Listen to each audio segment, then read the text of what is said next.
Panginoon ko, napakabuti mo. Kailangan kita sa buhay ko. Naway, tulungan mo po akong mapagtagumpayan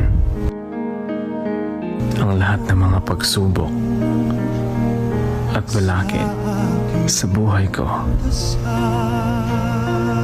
Ikaw nawa ang maghari sa puso't isip ko, Panginoon. Sa lahat ng Pagpupuri, pasasalamat at pagsamba kakataon, ang alay ko sa iyo, Panginoon ko. bigyan ko'y Sa ngalan mo, Jesus. Amen.